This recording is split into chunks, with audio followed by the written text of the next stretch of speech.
Welcome to the Winged Wheel Podcast. Here to talk all things hockey are your hosts, Brad Crisco, Ryan Hanna, and Evan Lobsinger.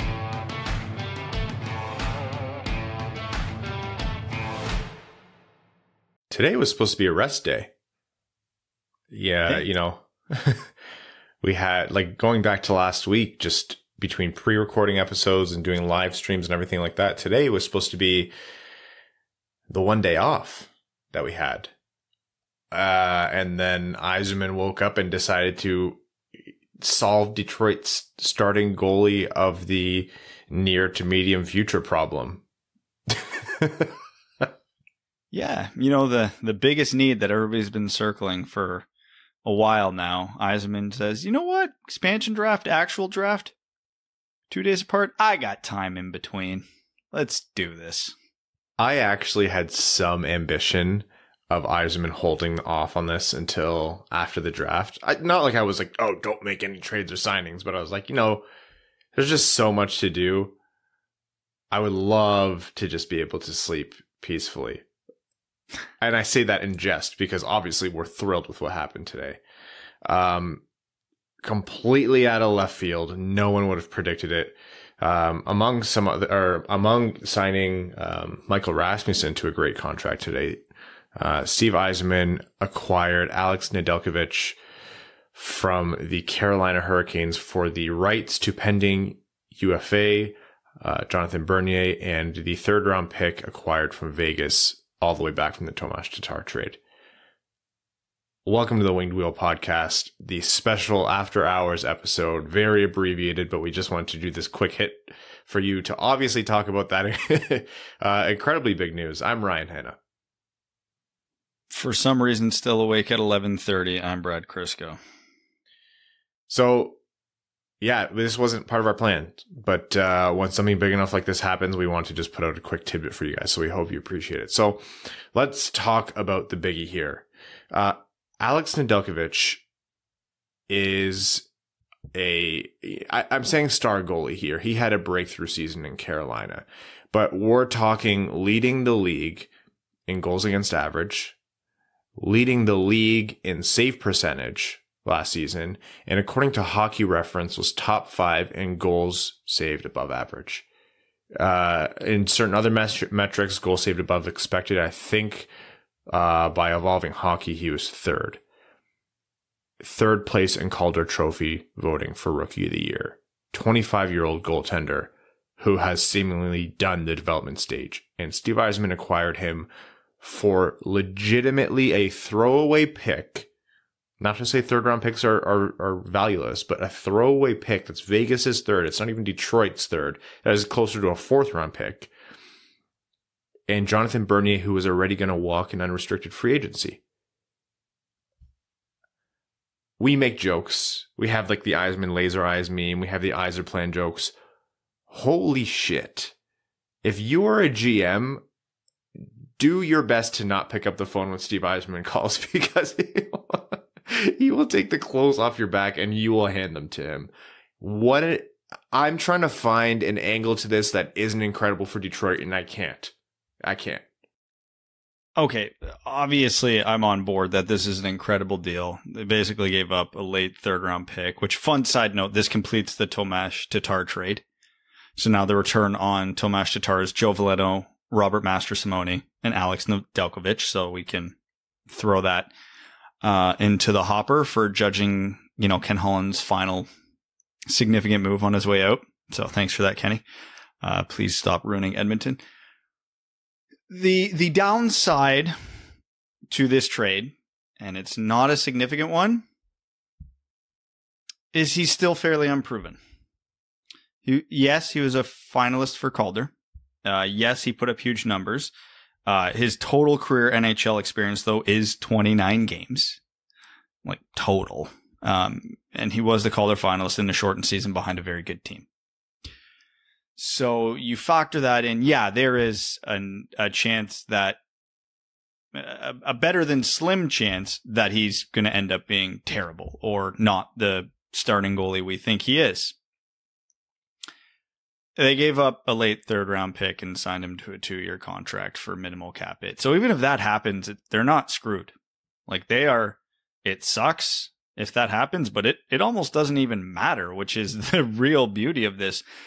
Biggest risk here is that the 2-year contract walks him to UFA. So if he does perform extremely well here and they can't come to a contract, well then, they're SOL. But again, they gave up next to nothing for him. Yeah, Bernier's rights, and if he signs in Carolina, great for Carolina, but he wasn't signing in Detroit, so I don't even view that as an asset given up in the trade, because a goalie of Bernier's caliber is not typically the type of goalie who's going to get an asset to get negotiating rights. This was probably just like, oh, we're taking your goalie? You want our old one? No, like literally, you can just have him. Here, throw it in. Makes the trade headline look better from Carolina's perspective. So, yeah, that's the downside, is there's not a long track record in the NHL. But then if you dig deeper, he was a reasonable AHL goalie. I remember him in the OHL with Plymouth and watching him against Kitchener a ton, and he was an absolute pain in Kitchener's ass. And he was, I think, a near 920 goalie in the OHL. So he was a good prospect coming out. I think he had 3 playoff runs in the AHL in a row where he was over 915, including a Calder Cup championship run. So he won it down there as the starting goalie. So there's not a long track record in the NHL, but there is a track record, and it's good. So it's not like he's a guy who came out of left field. He's not, Chris Drieger or Andrew Hammond. Book's still out on Drieger, but yeah, this is a phenomenal trade and signing from just about every angle you want to take on it, because the biggest win here is really cooled down the Wallstedt at 6 talk today, which I was super appreciative of. Well, I mean, I just want to double back. I think, Brad, you gave a very pragmatic and honest look at the possible downside. And I just want to really illustrate your point. Not to take away from it, it's honest and it's true, it's factual. Anyone who's looking at this has to say, yep, that's obviously something that could happen. But a thing that you were emphasizing in there is that there's virtually no downside to the overall scheme of this. Like, when we talk about prospects coming in and we talk about their ultimate ceiling, and we always say it very, very, very rarely happens where players reach their absolute peak that way. You can flip that around and you can say, in this case with Nedeljkovic, it's very, very, very unlikely that this guy's going to crash and burn to the point where it's going to be useless for Detroit. Like, this is a guy, yeah, it's 30 games in the NHL, 29, 30 games. Is that a proven track record where you're going to sign him to a long-term deal? No. Is it a proven track record where you say he's going to be competing for the Vezina every year? No, you can't say that yet. But this is a guy who competed for the Calder Trophy, did incredibly well stepping in for a cup caliber Carolina Hurricanes team. That is about as good as you can get. And you couple that with a 2-year contract at literally the exact same cap hit that Jonathan Bernier was making at $3 million a year. The UFA thing is the only thing that matters really for people who want to be super nitpicky about it. And you have to imagine for Yzerman, he said to Nedeljkovic, because part of the reason if Carolina wanted to trade him, he was going to go to arbitration. They were worried about the arbitration award, and for one reason or another, beyond me, they didn't want to give him his ask of $3.5 million a year. I'm sure Yzerman said to him, "Look, I'll give you $3 million a year for 2 years. You're going to get an excellent opportunity in Detroit to either be the de facto starting goalie, or you're going to split the net with Greiss, and we're going to walk you right to free agency. If you earn it, I'll pay you. Or I don't pay you and someone will," right? And that was very clearly the trade-off there. If you're a Red Wings fan, you are looking at a win-win-win-win-win scenario. Yeah, like what's the worst case scenario? He performs really well for the next 2 years and the Red Wings have to pay him too much on his next contract?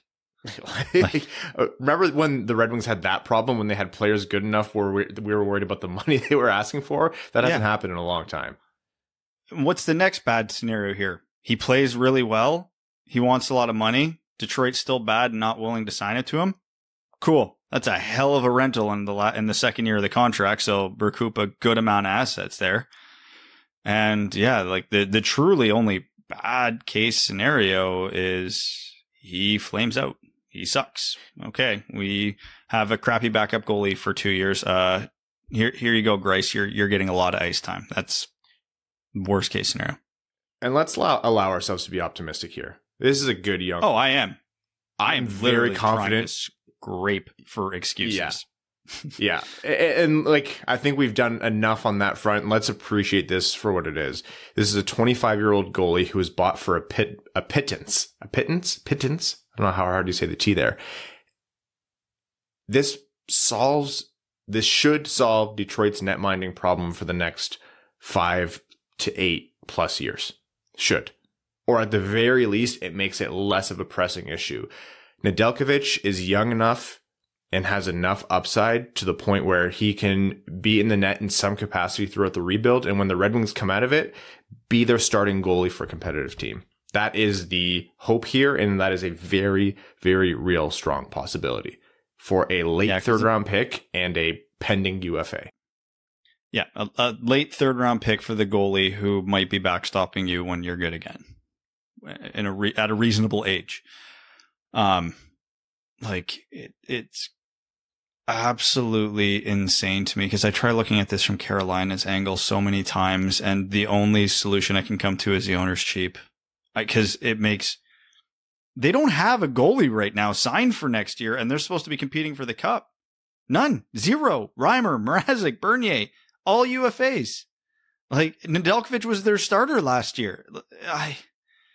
They apparently, who was it? EJ Radic reported their offer was 1.5. Oof. He was the Calder finalist, and you don't have another goalie signed, and that was your offer? I cannot wrap my head around it at all. And then I think it was nice thing here. Sorry, go ahead. I think it was Brad Galley asked Yzerman during his presser today. He was like, a lot of people are saying, why would Carolina do this? He kind of posed the question to Yzerman. It's an oversimplification of the question. And Yzerman said, like, I don't know, you're going to have to ask Carolina. And it's funny because that reads as like a dunk on Carolina. Like, I don't know, you're going to have to ask Carolina why they let me steal that player. But if you watch it, poor Yzerman was just saying, like, I'm not the guy to speak for other GMs. Like, Yzerman barely answers questions up front as is. But the way he said it was so hysterical. He literally said, why'd they do that? Why are you asking me?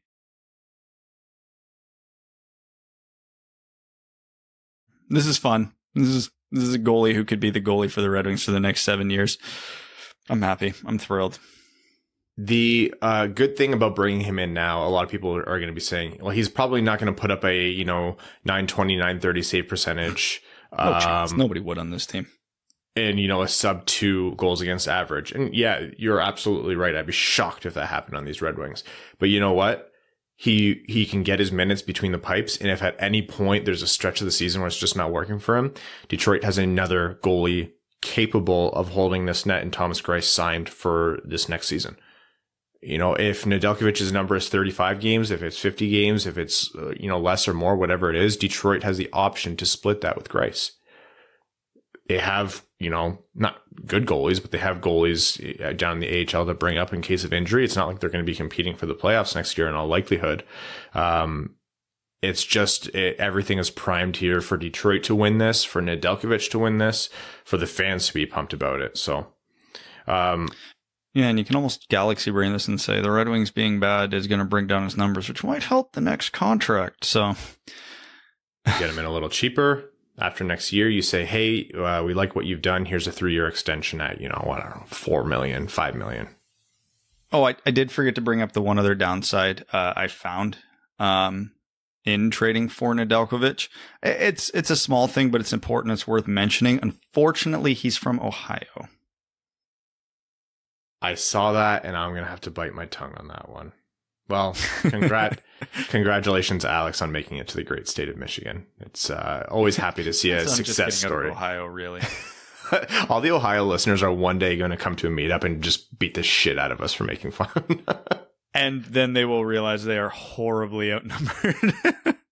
Well, I want you to know that it's actually purely because of what Ohio State does to Michigan in football. Like, I just can't win, so I have to take cheap pot shots at the team. Or at the state. Columbus seems like a great city. Still, screw it.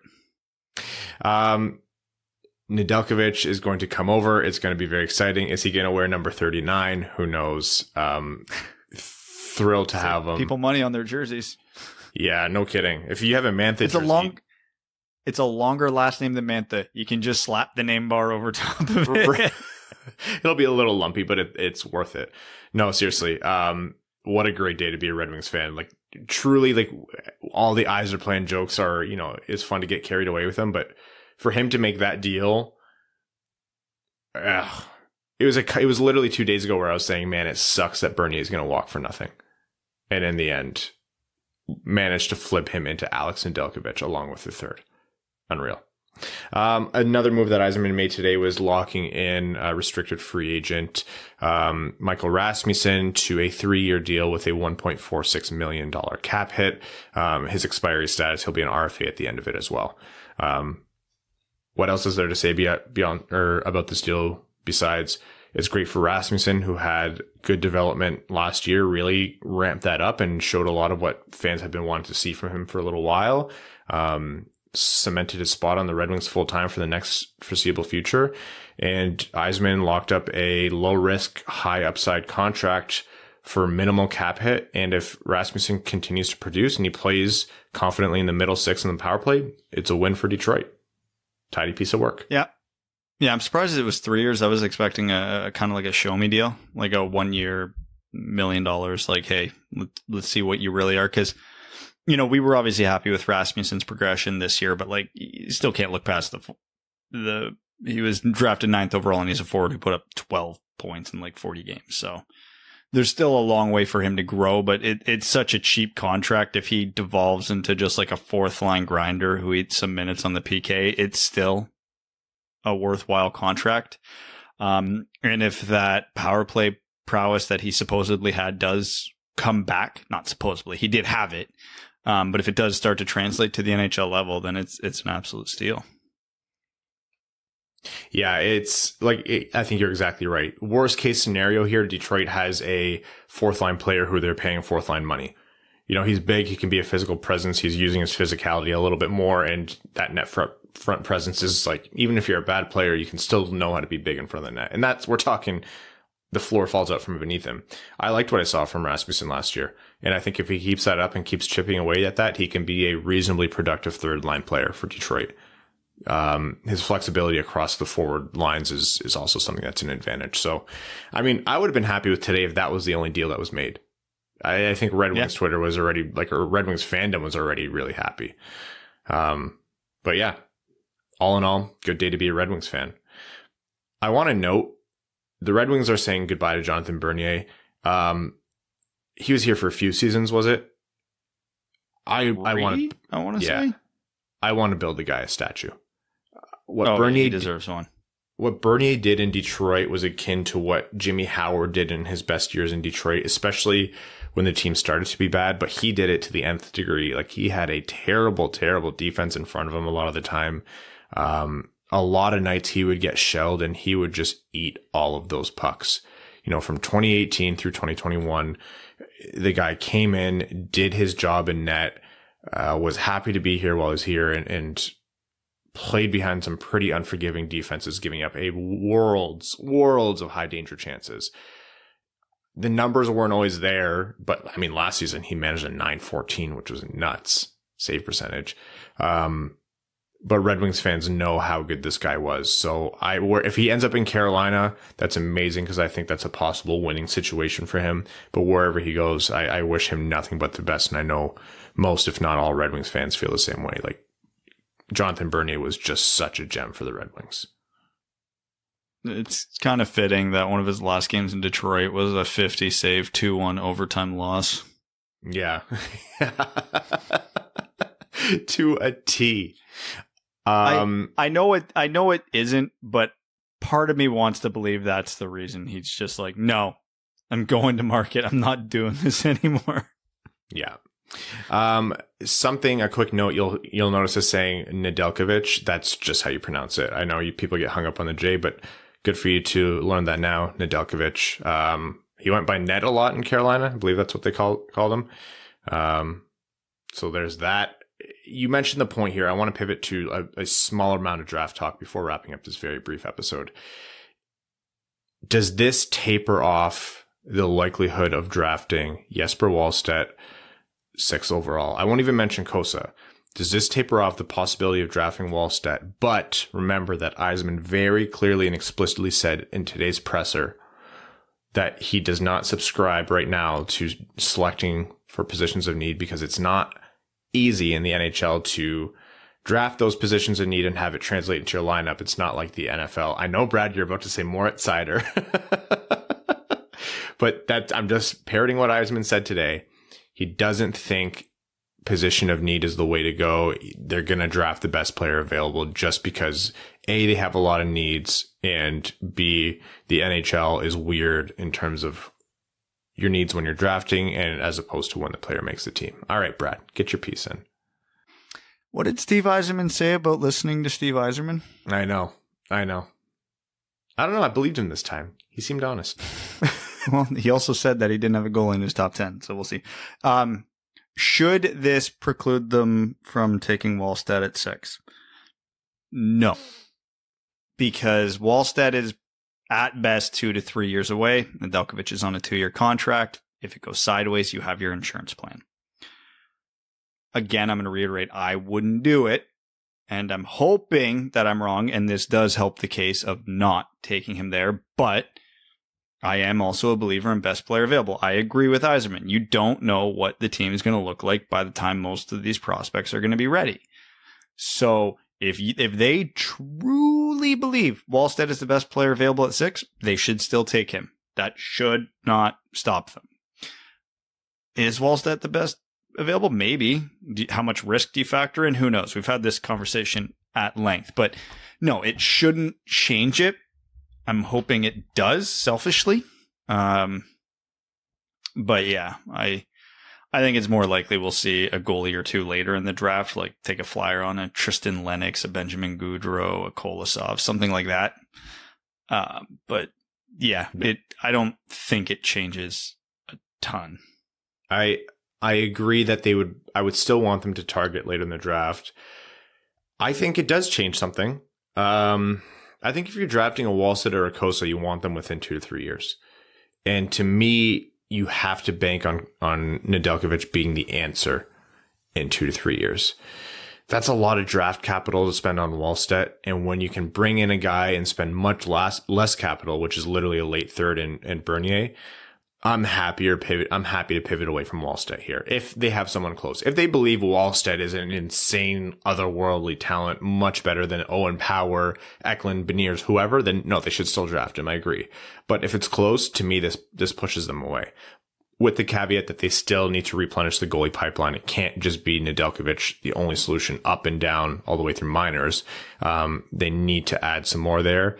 So yeah, in terms of later rounds, I would like to see them pick a goalie or two. So, I mean, Grand Rapids is going to need other goalies eventually.